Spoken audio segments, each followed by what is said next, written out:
हमारो बलमुआ सखी हो कोई ऑफिसर दिनमा शनिचर पी के मारै किंग ऑफिसर दिनमा शनिचर पी के मारै किंग ऑफिसर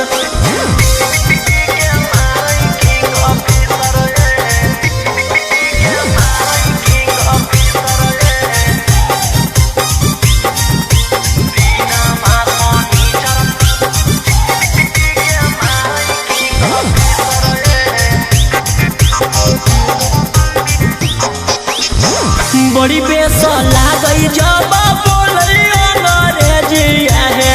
बड़ी सबक से सजई हम से जिया है बड़ी बेस लागई जब बोले अंग्रेजिया है बड़ी सबक से सजई हम से जिया हे सखी मिलल बेजोर हमारा पति ओहे सखी उनका देखिए अगरबत्ती हमारो बलमुआ सखी हो कोई ऑफिसर दिनमा शनिचर पी के मारै किंग ऑफिसर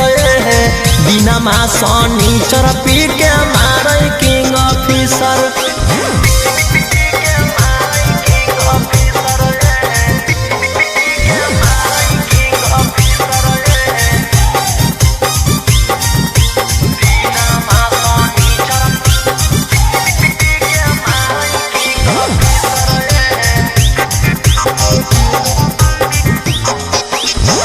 रौशन रोही बलम के कतना करी बड़ाई है मानो है उतने जतना करो है लड़ाई है सखी है रौशन रोही बलम के कतना करी बड़ाई है मानो है उतने जतना करो है लड़ाई हे सखी झड़ के झुलुफिया लगवई टाई ओहे सखी दिलवा मर चाहे गलगदाई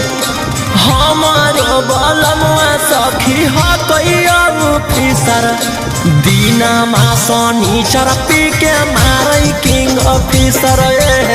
दिनमा शनिचर पी के मारै